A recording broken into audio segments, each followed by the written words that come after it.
This channel does not promote any violent, harmful, or illegal activities. All content provided by this channel is meant for an educational purpose only. দিদি একটু আগে একটা ছবি আমরা camera বন্দি করেছি, আপনারা স্লোগান নিয়ে আসছেন, আপনারা বলছেন উই ওয়ান্ট।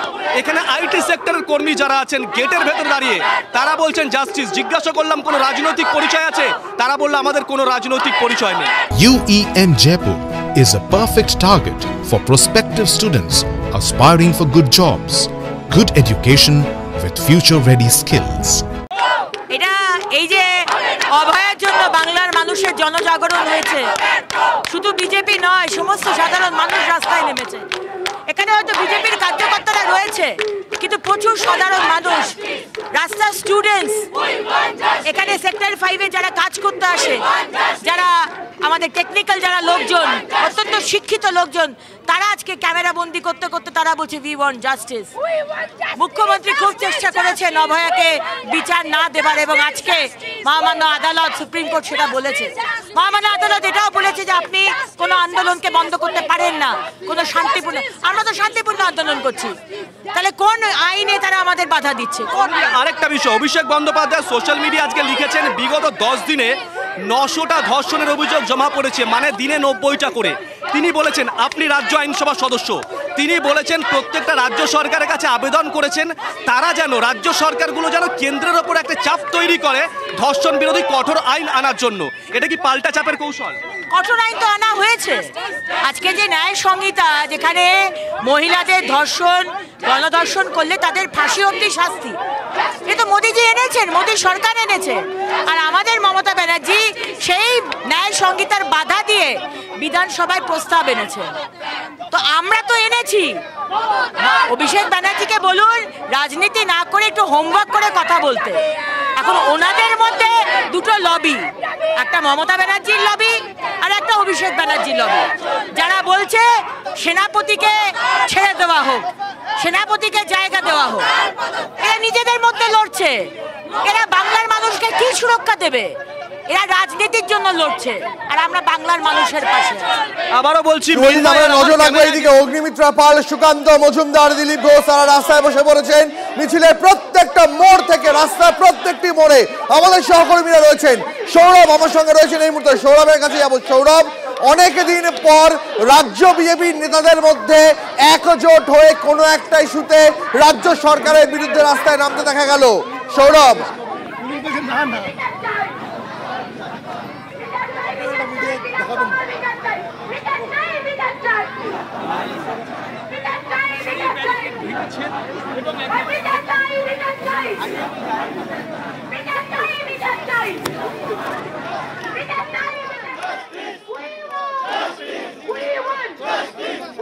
এই মুহূর্তে মিছিলের একটা অংশ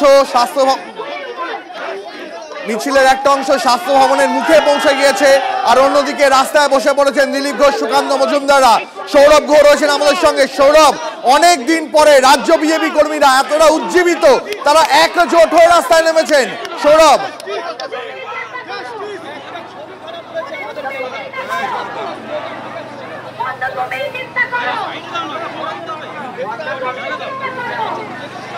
একেবারে তুমি সঠিক কথা বলেছো। এই মুহূর্তে কিন্তু রাজ্য বিজেপি দপ্তর সল্টলেক, সেই সল্টলেকের সামনে যে পুলিশি ব্যারিকেড, সেই ব্যারিকেডের সামনেই কিন্তু একেবারে অনতি দূরে হচ্ছে স্বাস্থ্য ভবন। সেখানে এই মুহূর্তে কিন্তু সুকান্ত মজুমদার, দিলীপ ঘোষ সহ অগ্নিমিত্রা পাল এবং বিজেপির শীর্ষ নেতৃত্ব তারা কিন্তু মাটিতে বসে পড়েছেন। আমরা বিভিন্ন সময়ে রাজ্য রাজনীতিতে বিজেপি সম্পর্কে বারংবার একটা কথা বলা হয় যে তারা শুধু ধর্ম এবং ধর্মীয় মেরুকরণের রাজনীতিটাকেই প্রধান হাতিয়ার করছেন। কোথাও তাদেরকে সেভাবে রাস্তায় নেমে লড়াই আন্দোলন তেমন করতে দেখা যায় না। কিন্তু আজকে এই লোকসভা নির্বাচনের পর যেটা আজকে দেখা গেল, যে বিজেপি কর্মীদের মধ্যে যে জোশটা দেখা গেল, বারংবার তারা পুলিশের ব্যারিকেড ভাঙলেন।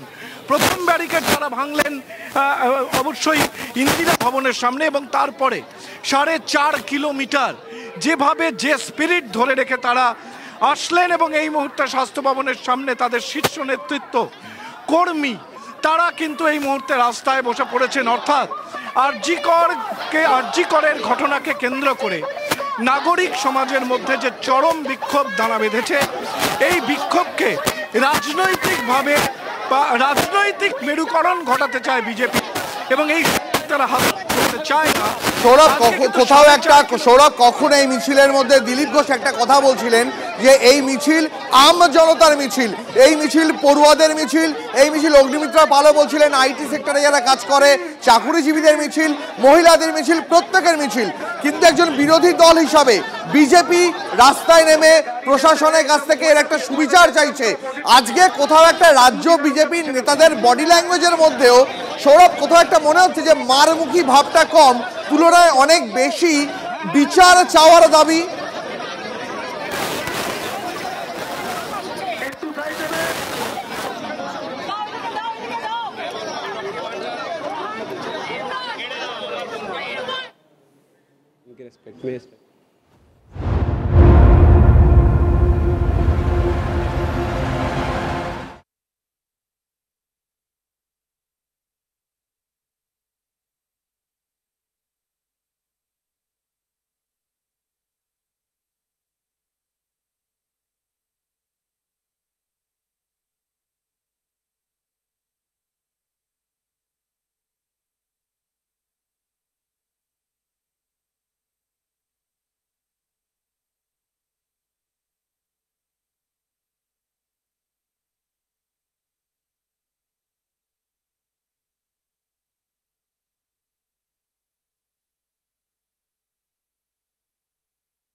আরো একবার আপনাদের সরাসরি নিয়ে চলে যাব করুণাময়ীতে। সেখানে ইতিমধ্যেই তিলোত্তমার জন্য বিচার চেয়ে বিজেপির যে অভিযান, সেই অভিযান মিছিলের একটা অংশ তারা স্বাস্থ্য ভবনে পৌঁছে গেছে। মিছিলের আরেকটি অংশ তারা এই মুহূর্তে অবস্থান বিক্ষোভে বসে গেছেন। সুকান্ত মজুমদার, লকেট চট্টোপাধ্যায়, দিলীপ ঘোষ, অগ্নিমিত্রা পাল তারা এই মুহূর্তে রাস্তায় বসে বিক্ষোভ দেখাচ্ছেন। তবে যে কথা আমরা বারবারই বলছিলাম, পুলিশ কোথাও একটা আজ সহনশীলতার ভূমিকায় নেমেছে। পুলিশ কখনো বল প্রয়োগ, কখনো আবার শুধুমাত্র লাঠি উঁচিয়ে যাওয়াতেই সীমাবদ্ধ থেকেছে। বিজেপি কর্মী সমর্থকরা ব্যারিকেড ভাঙার চেষ্টা করলেও যেমনটা আমাদের প্রতিনিধিরা জানাচ্ছিল, প্রত্যেকবার এই ধরনের মিছিলে যে ধরনের নিরাপত্তা ব্যবস্থা থাকে, যতগুলো ব্যারিকেড থাকে, আজকে সেই ব্যারিকেডের সংখ্যা কম, নিরাপত্তার সংখ্যা অনেকটাই চোখে পড়ার মতন কম। পুলিশ কোথাও একটা সহনশীলতা দেখাচ্ছে, এই কথাটাও মাথায় রাখতে হবে। সৌরভ আমার সঙ্গে রয়েছেন এই মুহূর্তে, আমার সহকর্মী। সৌরভ, যে কথাটা ব্রেকে যাওয়ার আগে বলছিলাম, আজকে রাজ্য বিজেপি নেতাদের মধ্যেও কোথাও একটা মারমুখী মনোভাবটা কম। তারা রাস্তায় বসে বিক্ষোভ দেখাচ্ছেন, তারা পুলিশের বিরুদ্ধে কিন্তু খুব অ্যাগ্রেসিভলি তেড়ে যাচ্ছেন, এই ছবি কিন্তু দেখা যাচ্ছে না। সৌরভ,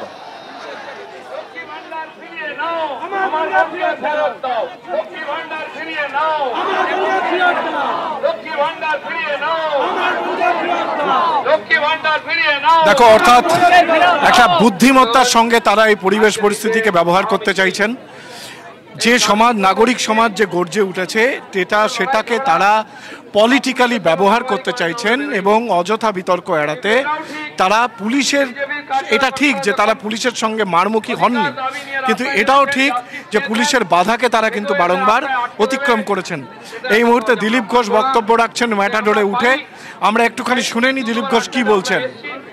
রাস্তায় আমাদের বিধানসভায় দলনেতা তথা বিরোধী নেতা মাননীয় শুভেন্দু অধিকারীকে তারা অ্যারেস্ট করেছেন। ওরা ভেবেছিলেন যে নেতাকে অ্যারেস্ট করলে আমাদের কর্মীরা আটকে যাবেন, কিন্তু তা হয়নি। আমাদের মাননীয় রাজ্য সভাপতি তথা কেন্দ্রীয় মন্ত্রী ডাক্তার সুকান্ত মজুমদারের নেতৃত্বে আমরা এই অবধি পৌঁছেছি। আমাদের উদ্দেশ্য ছিল স্বাস্থ্য ভবন ঘেরাও করা। ঘেরাও করার উদ্দেশ্য ভাঙাভাঙি নয়, কিন্তু আমাদের কাজটা আমাদের পুলিশ বন্ধুরা করে দিয়েছেন। তারা পুরো সেক্টর 5কে ঘেরাও করে দিয়েছেন, সেই জন্য তাদেরকে ধন্যবাদ।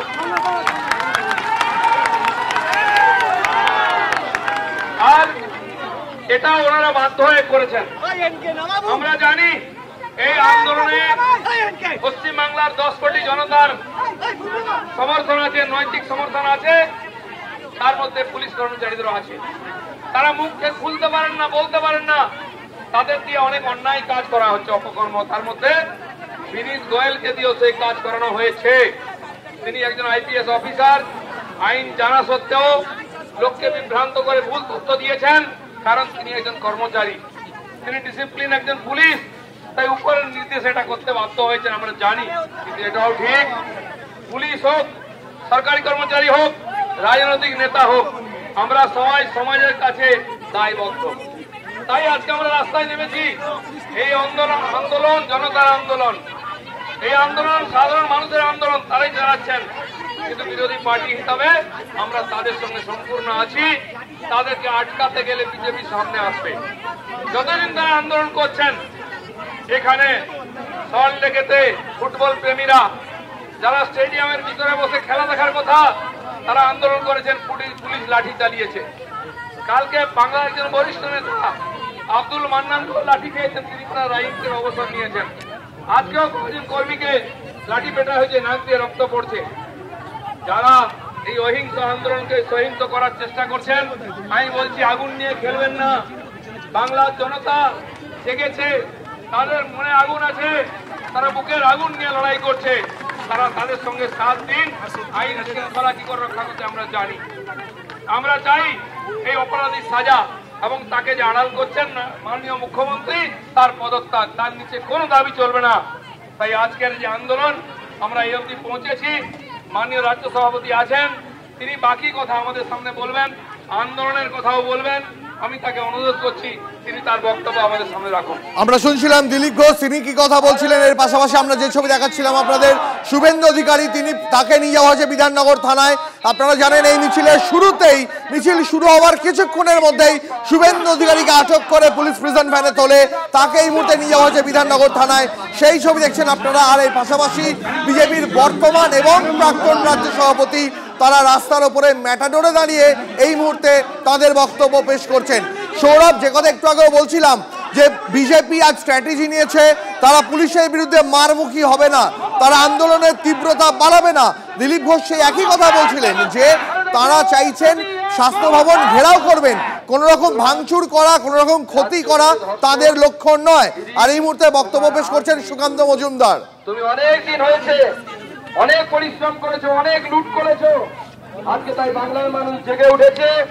আজকে আমরা হুটকো মোড় থেকে আমাদের বিভিন্ন নেতা, মাননীয় দিলীপ দা এখানে উপস্থিত আছেন, মাঝপথে আমাদের বিরোধী দলনেতা শুভেন্দু অধিকারীকে গ্রেফতার করা হয়েছে, কিন্তু তারপরেও তিনটে ব্যারিকেড পার করে আমরা স্বাস্থ্য ভবনের সামনে এসে পৌঁছি। এখানে যে ব্যারিকেড আছে কিছুই নেই, বিজেপি ফুল দিলে পুলিশ উড়ে চলে যাবে বিজেপির কর্মীদের এত ক্ষমতা, কিন্তু বিজেপি সেটা করে না। বিজেপি গণতান্ত্রিক পদ্ধতিতে বিশ্বাস করে, কিন্তু পুলিশের কেন এত ভয়? কারণ মনে রাখবে, চোরের মন সবসময় পুলিশ। আমাদের মুখ্যমন্ত্রীর নেতৃত্বে তৃণমূল কংগ্রেস বিধানসভার ভিতরে ঢুকে মুখ্যমন্ত্রী স্বয়ং বিধানসভা ভাঙচুর করেছিলেন। তাই মুখ্যমন্ত্রী সবসময় ভয়ে ভোগে, বিরোধী হলেই বুঝি ভাঙচুর করবে, আগুন জ্বালাবে। না মুখ্যমন্ত্রী, আমরা বিজেপি, আমরা দেশভক্ত, আমরা নরেন্দ্র মোদীর ভক্ত, আমরা ভাঙচুর করি না, আপনার মতো অন্যায় অবিচার করি না। কিন্তু আপনি কি করছেন? আপনি আমাদের নেতাদেরকে গ্রেফতার করছেন কেন? মুখ্যমন্ত্রী, আপনার এই পুলিশ সেদিন কোথায় ছিল? আপনার এই বিনীত গোয়েল, বীর পুঙ্গব সেদিন কোথায় ছিলেন? যদি 7,000 লোক আপনাদের মত আমরা 7,000 লোক ব্যারিকেড ভেঙে ঢুকে গেল আরজি কলের ভেতরে, গিয়ে ভ্যান্ডালাইজ করলো, ভেঙে দিল, ছুড়ে দিল। কারা ভাঙলো? তৃণমূল কংগ্রেসের কর্মীরা ঢুকেছে। আমাদের কাছে পরিষ্কার খবর আছে। এই যে স্বাস্থ্য ভবন, এই স্বাস্থ্য ভবন দুর্নীতির প্রতীক। এই স্বাস্থ্য ভবন কে চালায়? পশ্চিমবঙ্গের মানুষ হয়তো জানে না। তারা ভাবেন আমাদের মুখ্যমন্ত্রী সাদা শাড়ি পরা, নীল শাড়ি পরা, হাওয়াই চটি পরে একজন মহিলা, তিনি এই স্বাস্থ্য ভবন চালান। তার নিচে আছেন চন্দ্রিমা ভট্টাচার্য, তিনি এমওএস, তিনি চালান। সবাই আপনারা ভুল জানেন, সত্যি কথা কেউ জানেন না। এই স্বাস্থ্য ভবন যদি কেউ চালায়, তিনি ডক্টর এসপিডি চালান, তার দ্বারা এটা চালিত হয়, নেক্সাস দ্বারা চালিত হন, যিনি মুখ্যমন্ত্রীর একদম কাছের বন্ধু। আমরা এর বেশি আর বাইরে বলি না, কারণ তিনিও একজন মহিলা। আমরা কোনো মহিলার সম্মান নিয়ে টানাটানি করতে চাই না। আমি গতকালও বলেছি, আপনারাও খুঁজুন কে এই ডক্টর শ্যামা বাবা। এই শ্যামা বাবার কারবার কোথা থেকে চলে? কেন তার মেয়ের জন্য পিজিতে একমাত্র তার মেয়ের জন্য ক্যাবিনেট মিনিস্টারদের বৈঠক করে, ক্যাবিনেটের বৈঠক করে পোস্ট তৈরি করতে হয়? মুখ্যমন্ত্রীর সাথে তার সম্পর্ক কি? মুখ্যমন্ত্রী তাকে কেন এত তোয়াজ করেন? কারণ এখন একের পর এক যে অভিযোগ উঠে আসছে, দেহ বিক্রি, দেহ ব্যবসা, পর্নোগ্রাফি, ড্রাগ র্যাকেট, প্রশ্ন ফাঁস। আমি জানি না আমার আপনার ঘরের সেই নিরীহ মেয়েটা কি জেনে ফেলেছিল, যার জন্য তাকে আজকে জীবন দিতে হলো। আজকে এই পুলিশকে আমরা প্রশ্ন করতে চাই, আপনাদের সিপি যিনি মাথার উপরে বসে আছেন, তার কি 1% লজ্জা নেই? 1% লজ্জা নেই সেই সিপির?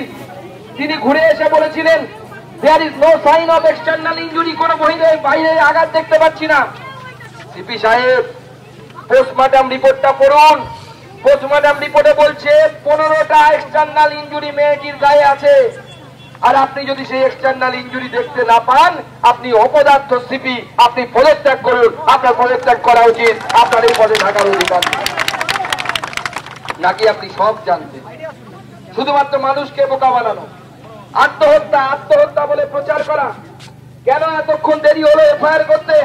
কেন মেয়েটির দেহ, সেই মহিলা ডাক্তারের দেহ তাড়াতাড়ি পুড়িয়ে দেওয়ার ব্যবস্থা করা হয়েছিল সেখানকার কাউন্সিলর এবং বিধায়ক থেকে? কেন উপমুখ্য সচেতক থেকে দেহ তাড়াতাড়ি ডিকম্পোজ করে দেওয়ার ব্যবস্থা করা হয়েছিল? কেন পুড়িয়ে দেওয়ার ব্যবস্থা হয়েছিল? তার জবাব মুখ্যমন্ত্রী দেবেন না আপনি?